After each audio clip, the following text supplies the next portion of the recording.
So, lesson 64, Jesus is going to dispute with the Pharisees here today.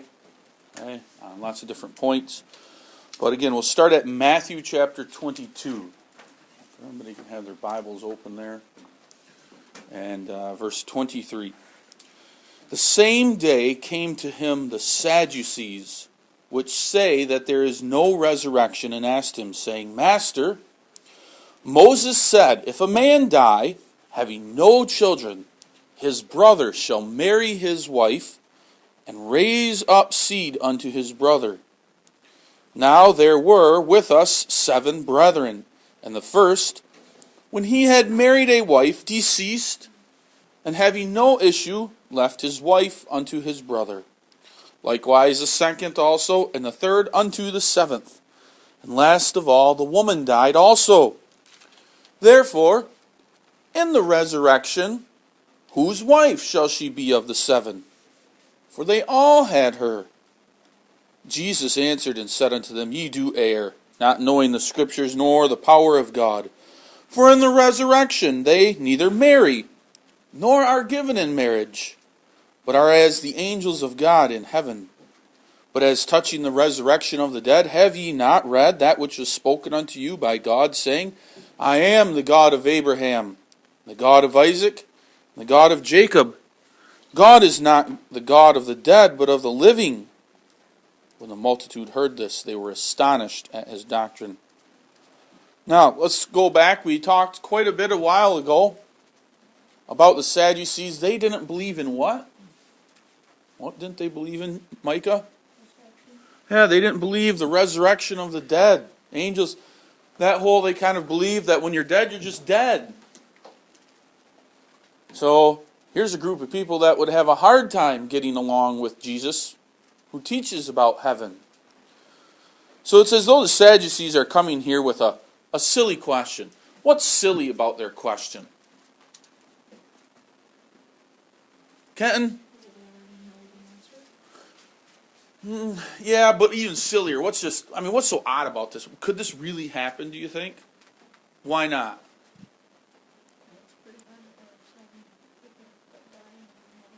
Right? And they have to die in order, right? And they can't ever have kids with their wife. It's just preposterous. Okay? Hopefully we don't do that. Every once in a while, when you maybe ask Reverend Geikelar a question, ask him a good one. You go to catechism and, Reverend Geikelar, okay, I would encourage you, maybe through your parents, along these same lines right now. Reverend Spronk has a really neat blog. Okay, so every week he writes something on that blog. And what he's been putting on that blog are questions that kids ask him in catechism. Questions that you probably would like answered, and myself too. And he gives some great answers. The first couple ones are, when Jonah was in the whale for 3 days, how did he live? Could he breathe? Not in the whale, but in the great fish, right? And then another one was, well, if in heaven there was God and Jesus and the angels God created, and then Satan fell, right, and a whole bunch of angels with him, could it be possible that when we all go to heaven one day, and we're all living there again with God and the angels, that another one of those angels will fall and have to start all over again? Those are really good questions. Hopefully those are the kinds of questions that you too would ask Reverend Geikelar. Not something silly and like this that you really know it's not even worth wasting the time having to answer, but you're just trying to maybe waste a little bit of time with a silly question. Okay? And that's what the Sadducees do here. They come with a silly question. It's kind of ridiculous. There's no way that you would have someone with 7. Okay? Well, maybe if Damon got married, Grant, right? How many of their 6 you boys? Mom has a 7th here. Then it could come true, maybe. Damon gets married. He dies. Then you marry the same wife, and then she dies, and then Logan. And then he dies, and then Caleb, and he dies, and then Nolan, and he dies, and Trent, and he dies, and I think the police would get a little suspicious after a while, right? How come each one of these boys is dying in order? But that's the silliness of the Sadducees here. Okay? And they want to know, what do they want to know? What's their question ultimately with this silly thing? What are they trying to maybe get Jesus on here? Garrett? Who would be her husband in heaven? Yeah, in heaven, when she gets up there, now who's she going to be married to? Well, in heaven, families won't be the same as they are here on earth. How exactly it will be, I can't tell you. Okay? Will you know that was Grandma? Or will you just know her as a great faithful saint? Will you know these are your brothers and sisters and uncles and aunts and mom and dad? Okay? Don't know. But there won't be those earthly relationships. Our relationship will be focused on Jesus. Not on, well, I was married to so-and-so, so I'll be married with them in heaven. We'll have a nice house with a beautiful garden around it, and we'll live in that house like a family just like we do here on earth. It's not going to be the case. How exactly it will be? Now there's a question for Reverend Geikelar, right? A good question for catechism. I don't know. And he may not be able to tell you exactly either. Okay? My reading that I've done over that, I haven't found anybody that says this is specifically what it's going to be like. It's a mystery to us. So, the Sadducees are asking that silly question, as Garrett said here. You're not going to have husbands and wives. There's not going to be those earthly relationships. Instead, Jesus points to the power of God. And he says, ye do err knowing the Scriptures, not knowing the Scriptures nor the power of God. Okay? By the power of God, that all things are done. And when we're in heaven, things will be totally different. So that's the first little argument here. Okay? Now, quickly pause in your Bibles here a second and go to Philippians, okay, 1 verse 21, and I'd asked you on your sheets here about that. Okay? What do those words mean to you today? Speaking about the resurrection, for me to live is Christ, but to die is gain. Why is that? What does it mean that can be gain? To live is Christ, and to die is gain. Garrett? Because our whole lives are lived to obtain and be with Christ, and now that when you die, you look good to be with Christ. All right. When you die, that's gaining something. Can you think of somebody who definitely can, I would say, is a good witness of that even today in our congregation? To die would be to gain for that person. Yeah, great Grandmarina, right? It's something sad for us to think about, okay, that she would not be with us, but that is something that she longs for. She would say, boy, that would be great gain for me, okay, to be in heaven with Jesus. No longer pains and infirmities and everything else here on this earth. So, to die is gain. To live is Christ. I have Christ here on earth. I have faith, I know all these things, but to die will be a great gain. Okay? Now, I also asked you the questions here, some other ones. So we want to go back to these ideas of the Sadducees here and what they think. But what is the definition of a humanist? You had some good things there. So, what's a humanist? Kenton? Okay, they think humans are above God. They might believe in a God or a God-like figure. Maybe we think of like the Hindus. Maybe the river is a god. Okay? No.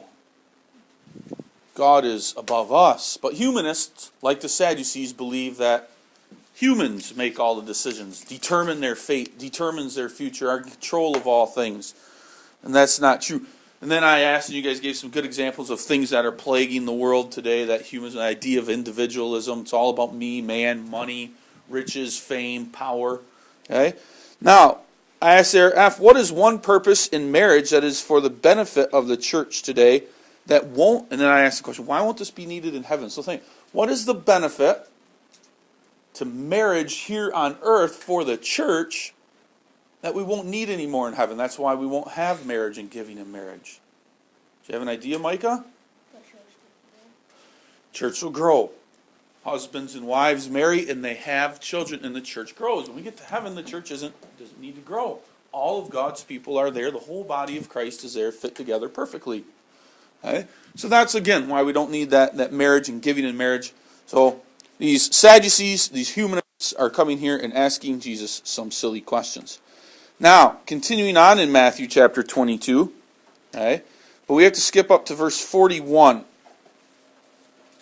And here, what's very interesting is we see Jesus going to the Pharisees and asking them a question rather than they coming to him. So let's take a look at there. Matthew 22, verse 41. While the Pharisees were gathered together, Jesus asked them, saying, What think ye of Christ? Whose son is he?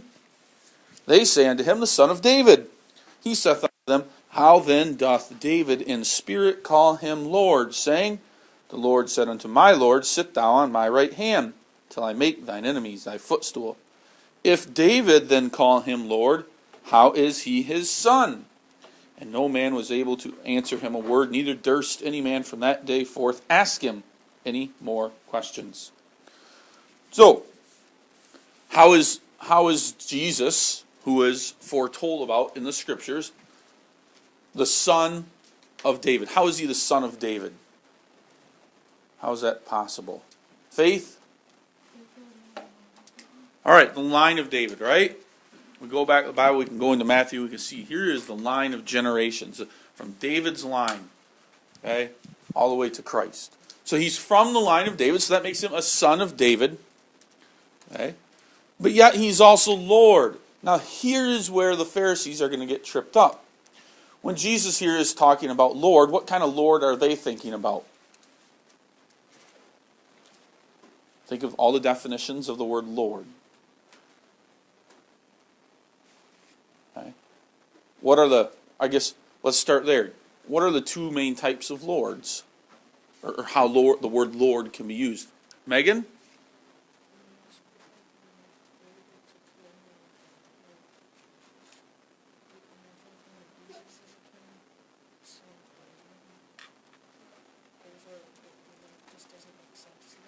Okay, that's true, and that's the heart of the problem. Well, let's just take one step back, make sure all the rest of the students are on the same page.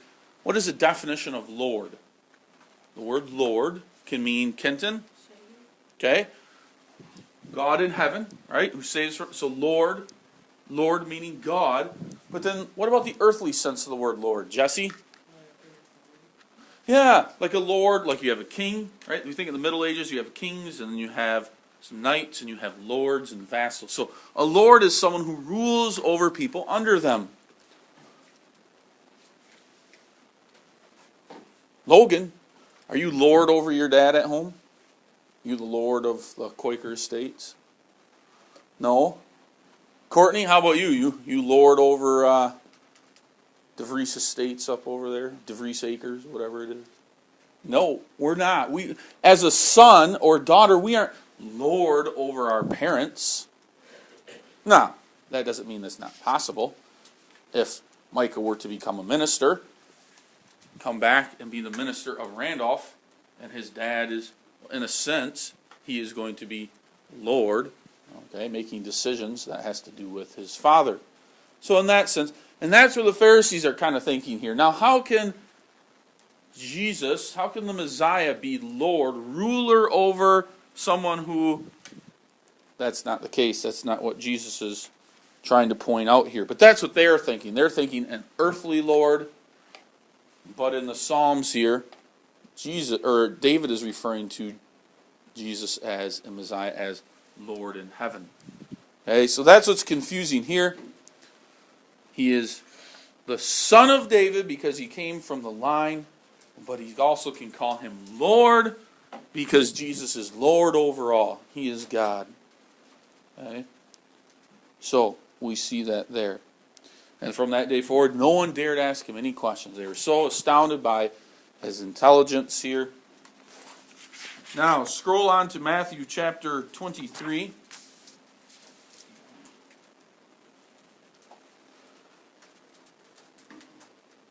We get all these woes. Total of 8. So let's take a look at those starting at verse 13. Okay? So the first woe here in verse 13. But woe unto you, scribes and Pharisees, hypocrites, for ye shut up the kingdom of heaven against men. For ye neither go in yourselves, neither suffer ye them that are entering to go in. So the Pharisees, because they're hypocrites, what have they closed? Or what have they kept people from getting to? Garrett? The kingdom of heaven. Kingdom of heaven. It is through the preaching of heaven is opened. And these Pharisees have closed that door. They're hypocrites. Woe unto you. You're keeping people from heaven, believing. Okay, verse 14. Woe unto you, scribes and Pharisees, hypocrites, for ye devour widows' houses, and for a pretense make long prayer. Therefore ye shall receive the greater damnation. What are they doing here? What are they stealing, Jennifer? Verse 14. What are they taking?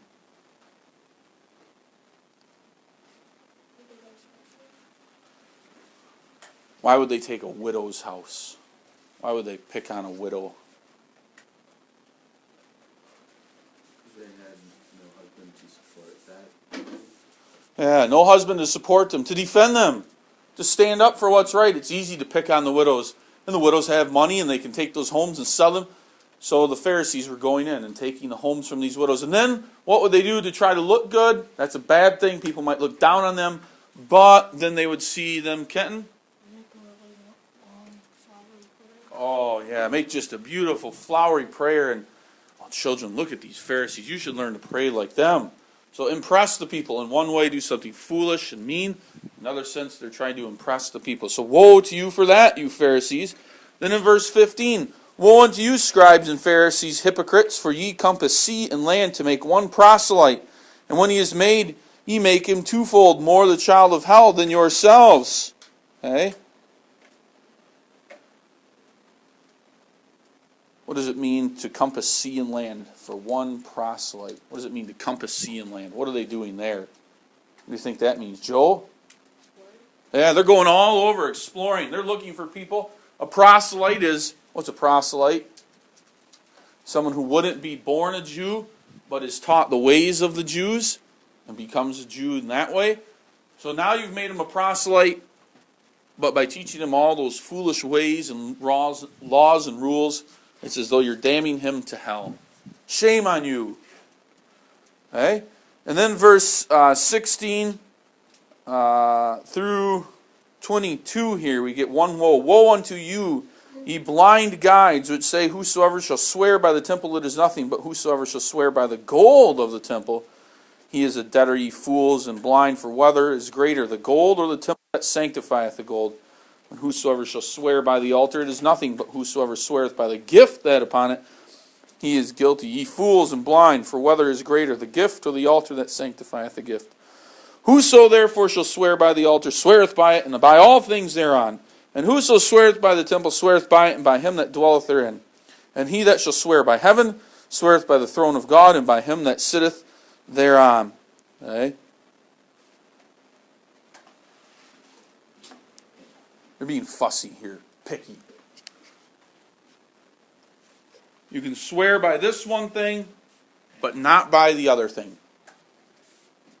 You're making a mistake if you do. You're in trouble. He's saying, if they swear by the altar or by the meat that's on the altar, it's all one and the same. That is what they are swearing by. Here you're getting fussy and saying, you can do this and you can't do this. And it's all part of the kingdom of God. If one man swears by the gold of the temple, none swears by the temple. They're getting things all goofed up here. All right, verse 23. Woe unto you, scribes and Pharisees, hypocrites, for ye pay tithe of mint and anise and cumin, and have omitted the weightier matters of the law, judgment, mercy, and faith. These ought ye have done, and not to leave the other undone. Ye blind guides, which strain at a gnat and swallow a camel. Okay.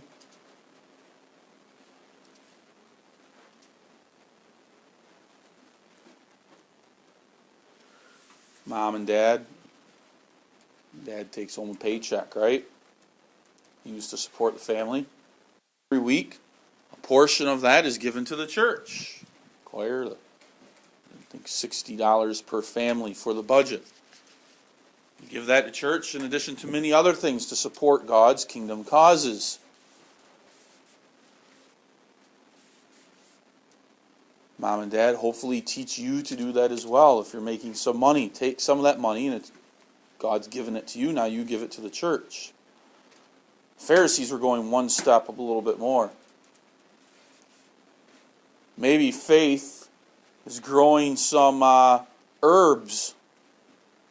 Mint is one that's here. Tiny little leaves. So let's say faith plants that seed and outgrows a nice little mint plant that she leaves in her windowsill all winter long to add it as some flavoring to some foods. Well, let's see. 1, 2, 3, 4, 5, 6, 7, 8, 9. There's 10 leaves on here. It's a gift from God. I am absolutely required to take one of those leaves and take it with me to the temple and pay for that gift that God is. They were being about everything. Did you get a piece of bubble gum out of the thing back over there today, Jesse? If you did, you better rip off a little piece. That's a tithe and give that to God. Okay. Your sandwich for lunch, Micah? Yeah, got to cut off a tenth of it, and you're going to bring that to church for the collection. Okay, you got to pay a tenth of that to God. Jesus is saying here, fools! That's ridiculous. More important are the principles of the kingdom, those things that they weren't preaching that he said back in the first woe. Okay, judgment and mercy, and faith. That's the weighty matters. Those are the things to focus on. Not, well, got my mint plant here. I'll take off a little leaf and go bring that in. Make sure I take care of that. Don't want to be called someone who's being stingy. Next, you get verse 25. Woe unto you, scribes and Pharisees, hypocrites, for ye make clean the outside of the cup and of the platter, but within they are full of extortion and excess. Thou blind Pharisee, cleanse first that which is within the cup and the platter, that the outside may be clean also. Okay. Cleanliness is an important thing. But the Pharisees were so worried about the cleanliness, everything on the outside, they forgot what was on the inside of their hearts. Filth and dirtiness. They were worried about the outside of the plates and everything else, that it was clean perfectly. But it's what's inside that's important. And then it goes on just to make that point even more in verse 27 and 28. Woe unto you, scribes and Pharisees, hypocrites, for ye are like unto whited sepulchres, which indeed appear beautiful outward, but are within full of dead men's bones and of all uncleanness. Even so ye also outwardly appear righteous unto men, but within ye are full of hypocrisy and iniquity. Whited sepulchre. Whited means it's painted. Some type of materials would be combined to make a nice white painting so that the sepulchre could be painted and look beautiful on the outside.